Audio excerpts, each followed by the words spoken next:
Ok. Hey people, it's always me, Jonathan. In today's video I want to talk about something that maybe a lot of people know by name, but just a few of them have experienced in their lives, just like the Bible or the Kama Sutra. And I'm talking about pinhole photography, of course, or how to shoot pictures without a lens. But first, a little introduction to pinhole photography. The name pinhole comes from the tiny aperture or tiny hole on pinhole cameras that allows the light from the scene to pass through it and project an inverted image on the opposite side of the camera. That is the so-called camera obscura effect. And guys, I'm quoting Wikipedia, so blame Wikipedia if I make any mistake. This technique has its roots in China 500 years before Christ. Then it's been studied by Arabs and Greeks. During the 16th century, the Italian Giambattista della Porta wrote in his Magia Naturalis about using a mirror to project the image. And at about the same time, the use of a lens instead of a pinhole was introduced. Until the 19th century, when photography was invented, the camera obscura effect was used as a drawing aid alongside with a lens. Pinhole photography has influenced the birth of moving pictures as well, because the first experiments of cinema as we know it were based on pinpoint photograph placed on a cylindrical moving shell. So, the main characteristics of pinhole photography are the nearly infinite depth of field, so that everything appears in focus and out of focus at the same time.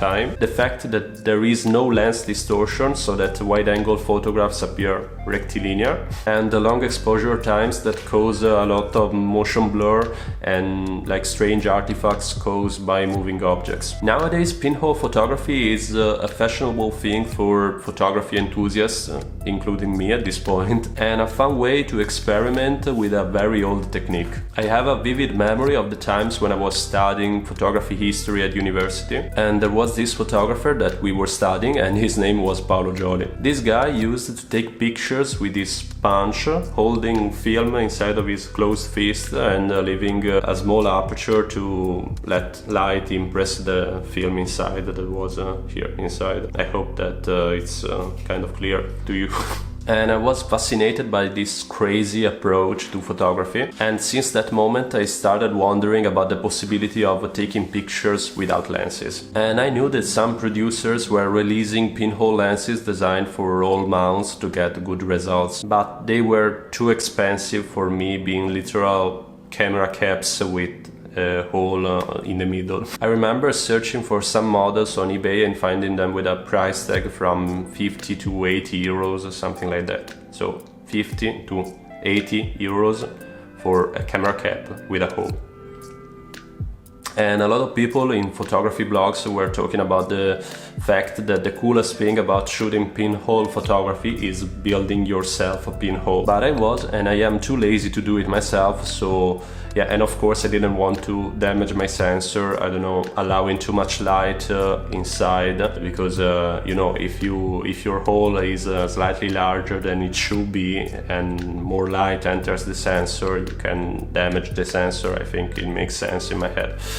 And yeah, so I just waited for the right occasion to buy a cheap pinhole lens. And that occasion came while searching for some gear on eBay. And it was an Olympus camera cap with a microscopic hole in the middle, coming from the US for like less than 10 euros without shipping, because I used a voucher that eBay sent me. So I thought that it was the right occasion to buy this pinhole thing finally and try it. It was one of the first orders shipped to my apartment here in Lisbon, so I was quite nervous and I was like waiting for it. I wanted to have it in my hands as soon as possible. The evening it arrived, it was already kind of dark outside, and since with pinhole lenses you have to take advantage of as much light as you can get, because the pinhole is in microfourthirds terms kind of a 12mm f100 something.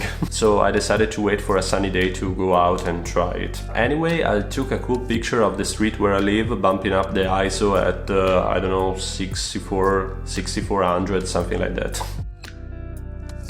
A couple days later I went out with my girlfriend during our days off to Caisto Sodré to try it near to the river. But once we got home I discovered that my sensor was full of shit, because you know, shooting at such high aperture showed all of it.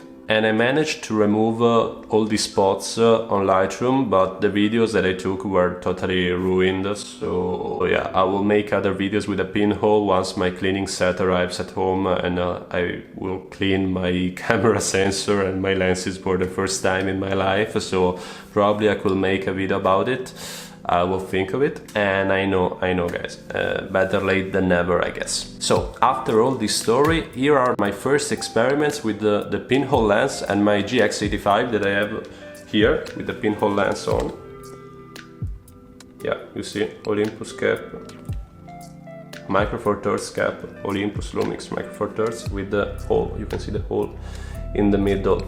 Yeah, and I hope you enjoy them.